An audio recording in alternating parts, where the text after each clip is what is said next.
Assalamualaikum warahmatullahi wabarakatuh. Waalaikumsalam warahmatullahi wabarakatuh. Alhamdulillahirrahmanirrahim.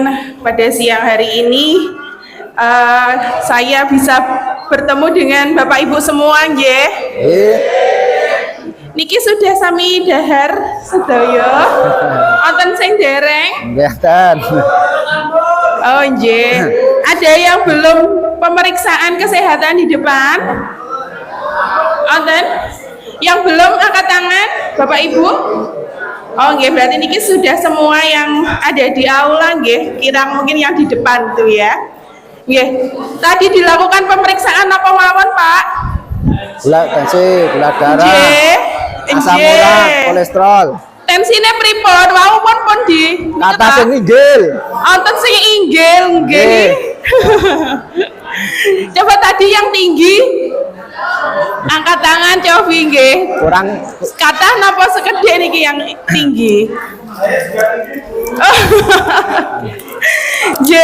Jadi ingin kami sampaikan sedikit nggih terkait dari pemeriksaan tensi dulu nggih Bapak Ibu.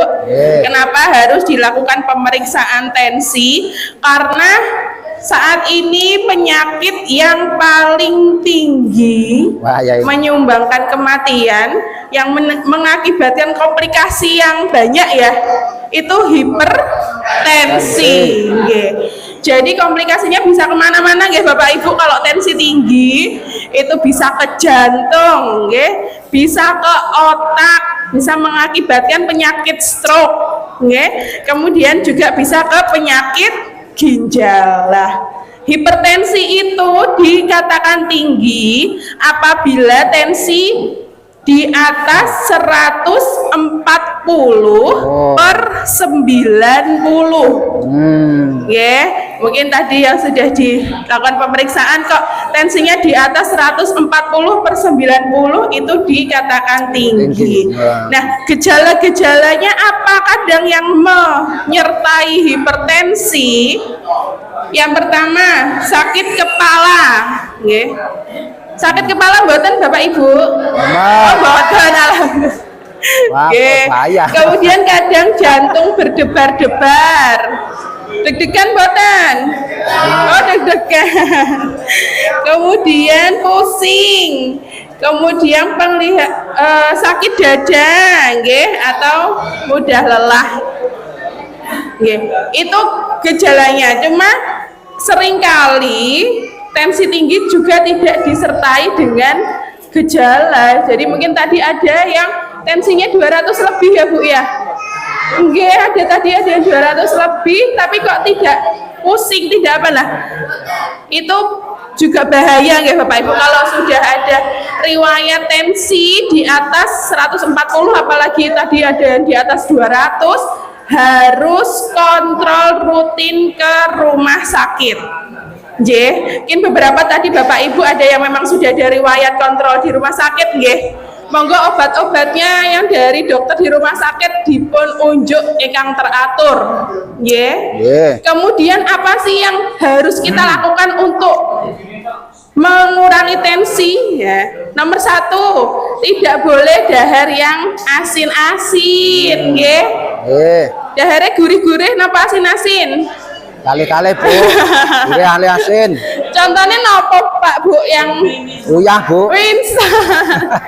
Iya, jadi yang gurih-gurih, asin-asin, termasuk gorengan, betul ya, Kerupuk, kerupuk juga nggak boleh sering-sering ya Bapak. Karena kerupuk itu kan juga asin ya, jadi tidak boleh. Kemudian yang bersantan. Santan itu juga bisa meningkatkan tensi, Tidak boleh tiap hari makan yang bersantan. Nah, kemudian tadi juga dilakukan pemeriksaan gula darah, Ada yang memang sudah ada riwayat gula tinggi atau sedang pengobatan sakit gula. Wonten nggih? Oh nggih. Rutin di rumah sakit, Pak? Oh nggih. Minum obat pil apa suntik? Pil nggih. dan juga Oke. pertanyaannya. Saya lobby di sini, selalu tolong sini bukan jadi kalau mau berbicara maka keluar dulu yang tidak kepentingan. Mohon keterangannya. Dan baiklah sumber pada kesempatan hari ini. Paham? Iya. Satu semua pertanyaannya. Jadi sekali lagi mohon kerjasamanya. Kan masih ada waktu untuk ngobrol. Ketika nanti ada perlu yang ditanyakan terkait kesehatan panjenengan, ditanyakan ke ibu dokter. Mungkin masih ada yang ini berbicara tidak ada kepentingan. Mohon kerjasamanya didengarkan ketika narasumber menyampaikan hasil dari cek yang dengan periksa tadi. Jadi dengar nanti tidak berapa paham. Tahu-tahu nanti gagal ginjal, tahu-tahu jantung. Yang namanya mati kita nggak tahu. Tapi kita ada ikhtiar.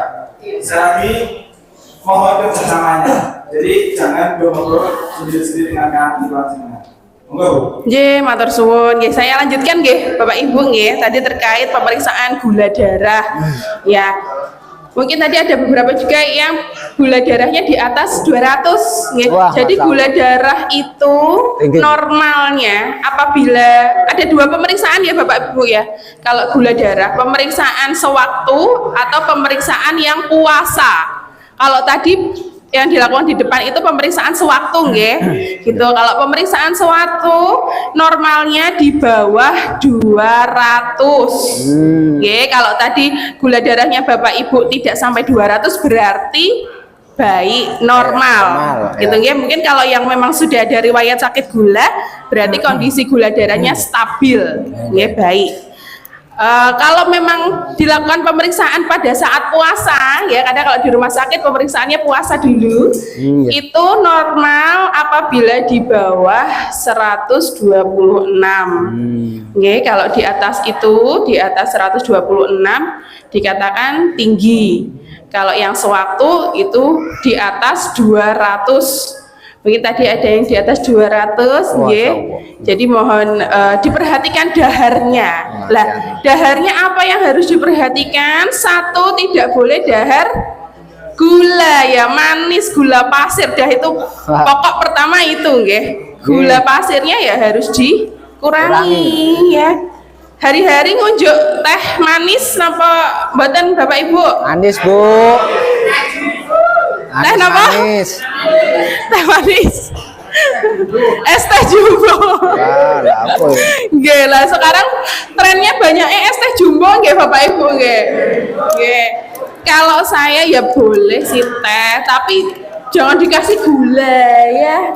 Gulanya ampun yo terus pinten sendok gula ini. Wah, pol, Bu. Ya harus dikurangi nggih Bapak Ibu nggih manisnya ya. Nggih. Ngoten. Terus nggih. Nah, terus napa yang boleh tadi gula ya yang nggak boleh dimakan ya? Nggih. Terus nasi ya boleh dahar nasi tapi memang porsinya harus dikurangi. Diperbanyak buah dan sayurnya nggih Bapak Ibu ya. Kalau dari riwayat sakit gula. Lah kemudian buah-buah yang manis itu juga nggak boleh ya. Buah manis itu contohnya apa? Semangka, betul. Ya, semangka. Ya tidak boleh ya Bu ya, semangka, nangka. Oh, Durian ya, durian tadi ini ya sama tensi itu hubungannya kalau durian ya. Kalau yang manis itu satu semangka, terus nangka, nggih. Ya kelengkeng ya itu kan biasanya 3 itu manis sekali ya. Nah itu tidak boleh dikonsumsi pada pasien-pasien atau Bapak Ibu apabila memang sudah ada riwayat sakit gula. Ingatan. Lah gejalanya apa toh nek sakit gula? Nah ini ya Bu ya. Yang pertama itu nggih leres, banyak pipis, nggih. Kencingnya banyak. Ngantuk. Oh, ngantuk. Ya, yang pertama tadi ya banyak kencing. Yang kedua Banyak makan. sering lapar, sering haus. Weh. Jadi merasa lapar, merasa haus. Tapi kok berat badannya turun, nggih. Kayak kok saya makannya agak banyak, minumnya ya banyak, tapi kok beratnya turun. Nah, itu perlu diwaspadai nggih Bapak Ibu, mbok menawi memang gula darahnya tinggi. Terus gejala yang lain bisa tadi lesu, lemes ya, kayak mau diajak ngantuk, nggak bertenaga ya Pak ya. Nggak bertenaga, cepat lelah, mudah ngantuk. Kemudian luka sulit sembuh. Nggih, biasanya dari awal itu bisa ya. Jadi misalnya ada gatel atau luka atau kena kecocok apa, tapi kok tidak sembuh-sembuh, sudah diobatin, nggih, sudah dikasih salep, sudah dikasih obat merah kok belum sembuh, lah itu bisa mengarah ke sakit gula. Jadi harus dilakukan pemeriksaan. Dan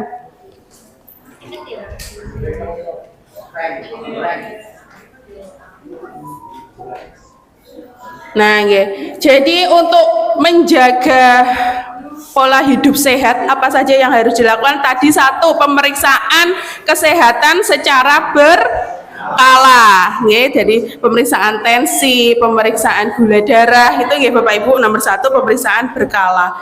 Kemudian hindari asap rokok. Wah. Nah, Tapi raiso itu kan. Ada yang merokok mboten niki? Enggak ada. Di sini enggak ada ya Pak ya, nek di luar. Hindari asap rokok. Kemudian yang ketiga, rajin beraktivitas fisik ya, olahraga ya, jalan pagi gitu, senam, betul, senam, aktivitas fisik ya. Kemudian yang keempat, makan gizi seimbang, itu tadi ya. Jadi ada nasi, ada lauk, ada sayur, ada buah. Jangan lupa niki sayur sama buahnya ya Bapak Ibu. Kemudian yang kelima, istirahat cukup. Yang keenam, pengelolaan stres ya. Jadi kita harus memang menyiapkan waktu untuk beristirahat. Mungkin demikian Bapak Ibu yang dapat kami sampaikan. Monggo menawi nanti memang ada yang mau ditanyakan, kami terbuka, monggo boleh disampaikan. Mungkin demikian.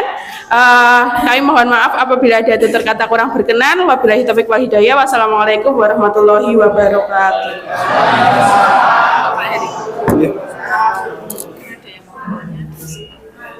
Pak Dandi, buka termin langsung pertanyaan.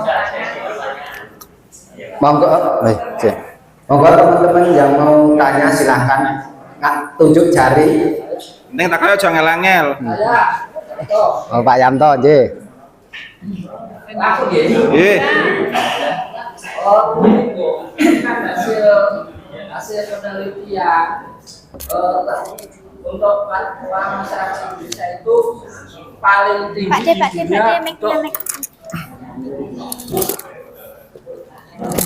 Problem bunyi. Ya benar Mas.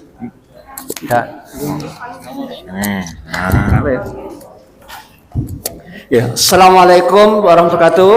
Waalaikumsalam warahmatullahi Ya, di sini sedikit saya akan bertanya ya. Begini Bu, dari hasil analisa dari Badan Dunia Kesehatan WHO, itu masyarakat Indonesia itu paling tinggi mengidap diabetes. Nah, setelah dari kajian-kajian itu ternyata di kesimpulannya bahwa masyarakat Indonesia itu dikarenakan mayoritas warganya adalah mengonsumsi beras, ya, nasi gitu. Lalu sebab itu dari beras-beras yang ada yang dikonsumsi masyarakat Indonesia itu kira-kira Bu, itu jenis apa yang kadar gulanya tinggi, ya? Karena akan ada jenis beras C4, ada Cicacani, ada yang di Indralangku itu 60 ya. Ya, setelah lele lah itulah. Nah itu, dari jenis beras itu kira-kira yang paling tinggi menyumbang untuk kemungkinan orang itu terkena diabetes itu yang jenis yang mana Bu? Terima kasih. Assalamualaikum warahmatullahi wabarakatuh. Waalaikumsalam warahmatullahi wabarakatuh. Kalian saya Bu. Cek, bismillah. Nyuwun sewu Bu, lanjut sekalian. Yang mau saya tanyakan ini bukan menjadi persoalan saya tapi persoalan istri saya. Oh. Istri saya itu tinggi atau tinggi badannya itu 161, berat badannya itu 45. Nah, saya itu pengen membuat istri saya itu jadi berat badannya 50. Nah, itu sudah berbagai macam cara, dari mulai susu-susuan sampai maksudnya minum susu ya, bukan susu-susuan gimana-gimana guys. Nah, itu sampai dengan herbal-herbalan. Sampai saat ini istri saya nggak tambah berat badan, tapi malah saya yang nambah. Mungkin tipsnya saya sudah tes kayak obat cacing dan lain sebagainya itu udah semua. Padahal makannya itu juga sudah dilebihkan. Nah, seperti itu. Mungkin ada tips untuk menaikkan berat badan istri saya dan menurunkan berat badan saya. Makaten, matur nuwun, terima kasih.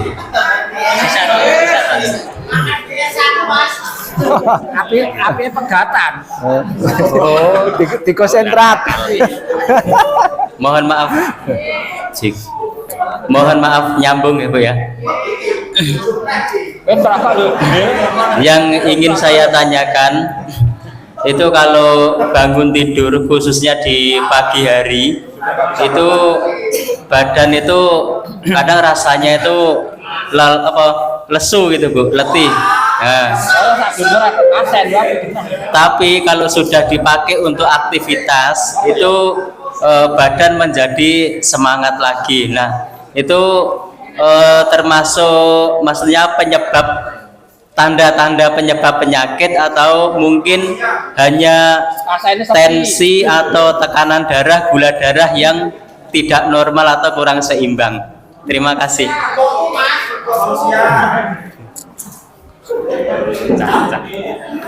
Pertanyaannya gampang nih, jawab iki sedoso. J, ada 3 pertanyaan nggih, matur suwun nggih Bapak-bapak. Tadi yang pertama mengenai beras ya Pak nggih. Ya, pada intinya kalau beras putih itu memang gula darahnya paling tinggi dibanding beras merah atau beras jagung. Ya, jadi pada pasien-pasien diabetes yang gula darahnya terlalu tinggi, biasanya kita sarankan untuk mengkonsumsi karbonya diganti jangan beras putih, ngoten Pak. Cuma kalau beras ulung ini kenapa? Beras ulung.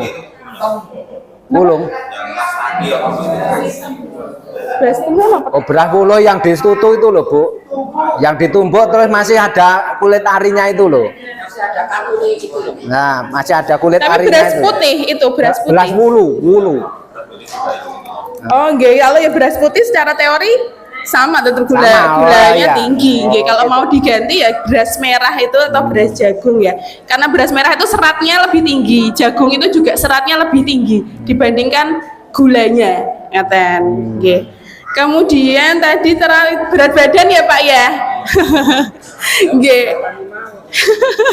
Iya, kalau menaikkan berat badan itu sebenarnya tidak ada penyakit yang spesifik kenapa kok berat badan saya nggak bisa naik-naik ya gitu, kok saya kurus naik gitu. Nah, kalau memang ada gejala-gejala penyerta ya Pak ya, misalnya kok jantung berdebar atau ada pembesaran di daerah leher lah, itu mungkin bisa mengarah ke penyakit tertentu. Cuma kalau memang kondisinya baik, bisa jadi dari faktor genetiknya itu memang nggih gitu. Tak cek mertua saya itu lemah apa enggak.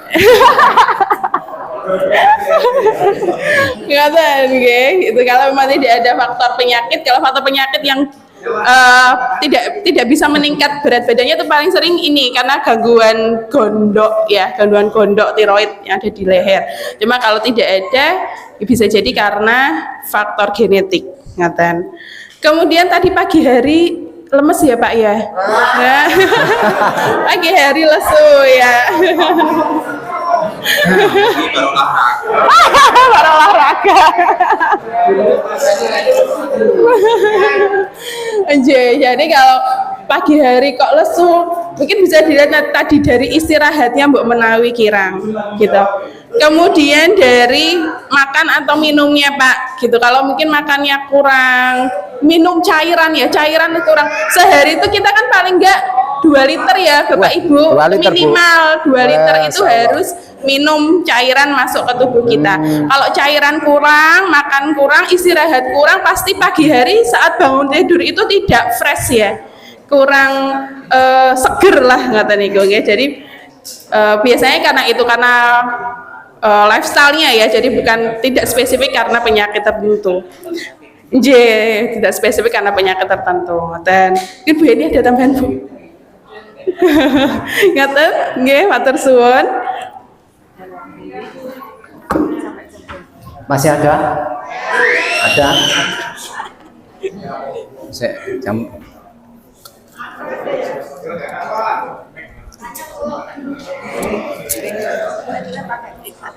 Saya Bu, saya dulu. Saya Bu. Ini sama Ibu. Nanti gantian ya Bu. Assalamualaikum warahmatullahi wabarakatuh. Waalaikumsalam warahmatullahi wabarakatuh. Di sini saya mau bertanya yang soal diabetes itu kan katanya ada tanda-tanda gatal-gatal juga.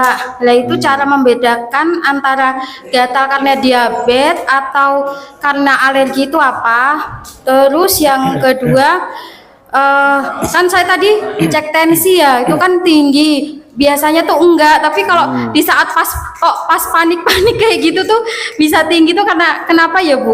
Begitu. Oke.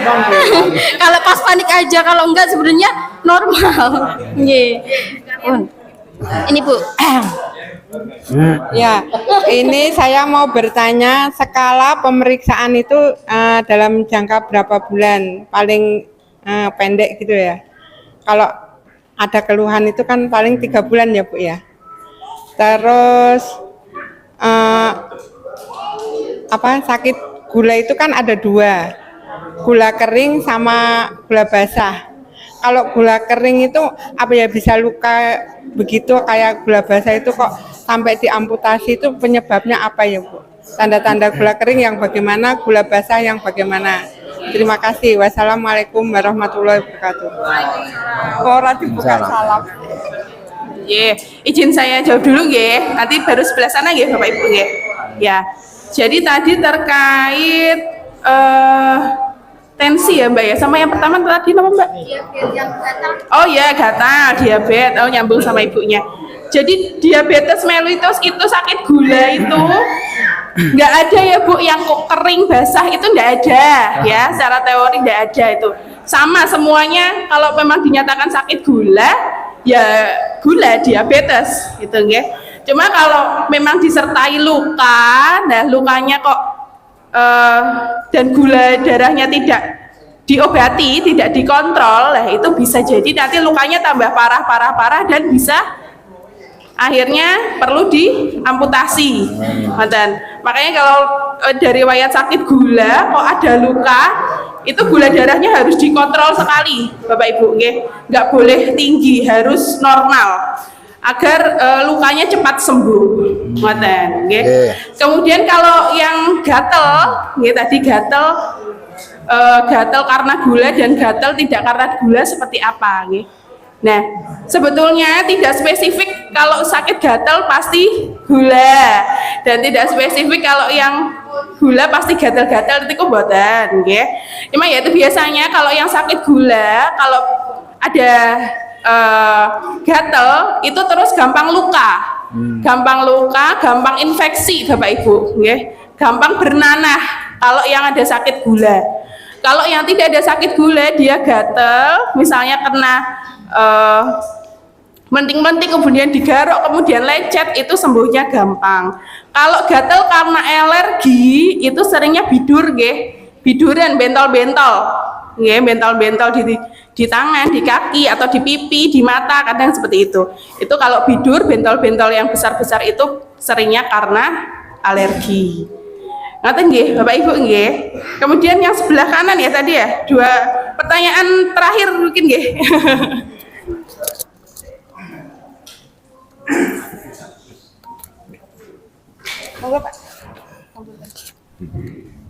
Sing dong dijawab kala peranu tadi. Assalamualaikum warahmatullahi wabarakatuh. Waalaikumsalam warahmatullahi wabarakatuh. Dokter Vita, saya mau tanya, tadi kan pemeriksaan lingkar perut ya. Kebetulan saya tadi tanya tapi belum ada jawaban. Lingkar perut yang normal itu untuk cewek berapa, cowok berapa? Terus kalau hasil pemeriksaannya tadi melebihi 100, resiko atau bahaya yang akan ditimbulkan apa, dan untuk menurunkannya seperti apa tipsnya? Terima kasih. Oh ya, ya juga. Ya, assalamualaikum warahmatullahi wabarakatuh. Perkenalkan, nama saya Sabto. Jadi begini dok, untuk pertanyaan saya mengenai herbal dan obat medis lah.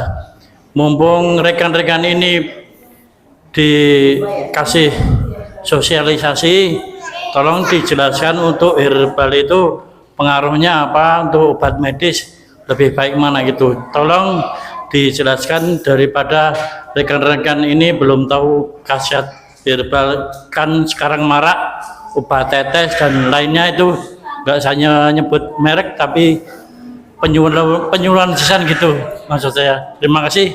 Wassalamualaikum warahmatullahi wabarakatuh. Waalaikumsalam. Kalau untuk lingkar perut, matur suwun nggih Bapak Ibu pertanyaannya. Pertama untuk yang lingkar perut nggih. Jadi kalau pada wanita dikatakan jadi lingkar perut itu untuk menunjukkan apa? Untuk menunjukkan adanya resiko ke arah obesitas. Ya, obesitas itu kegemukan. Ya. Kalau lingkar perutnya pada wanita di atas 80, kalau pada laki-laki di atas 90 itu sudah dikategorikan ke arah obesitas. Lah kalau ada obesitas itu resiko penyakit jadi meningkat, Bapak Ibu ya. Tadi dari hipertensi, sakit gula, sakit jantung, itu resikonya menjadi meningkat. Makanya kami di Puskesmas pasti dilakukan pemeriksaan lingkar perut pasien-pasien yang datang ke sini untuk bisa menerangkan adanya resiko. Kalau memang ternyata lingkar perutnya meningkat, ya harus berarti bagaimana untuk diturunkan berat badannya secara berkala. Ngoten nggih. Kemudian terkait herbal nggih, Bapak nggih. Jadi memang kalau dari medis herbal dan medis, kalau saya pribadi terkait herbal memang belum mendalami secara teori, ya secara teori. Tapi apabila memang kadang itu kan iklannya, nggih Pak, nggih iklannya, saya tidak bisa sepenuhnya bertanggung jawab hal-hal tersebut itu betul, nggih. Jadi monggo disikapi secara bijak. Kalau dari medis, dari misalnya sudah dianjurkan dokter mendapatkan obat ini berdasarkan memang pemeriksaannya ada. Lah, kalau dari dokter sudah diberikan obat itu ada keilmuannya Bapak nggih. Ada keilmuannya dan itu sudah diteliti oleh profesor-profesor ya, para ahli, bahwa memang harus menggunakan obat tersebut. Akan tetapi untuk herbal, kalau secara medis itu ada pengobatan herbal dari dokter, itu ada di BPOT Tawangmangu nggih Bu nggih. Itu yang sudah terstandarisasi Pak, sudah terstandar, memang sudah dilakukan penelitian, itu obat herbal yang di BPOT Tawangmangu. Tapi apabila ada merek-merek tertentu yang mengeluarkan, saya secara pribadi tidak bisa mengatakan ini aman, ini bisa. Jadi monggo digunakan secara bijak kemawon. Matur suwun. Wassalamualaikum warahmatullahi wabarakatuh.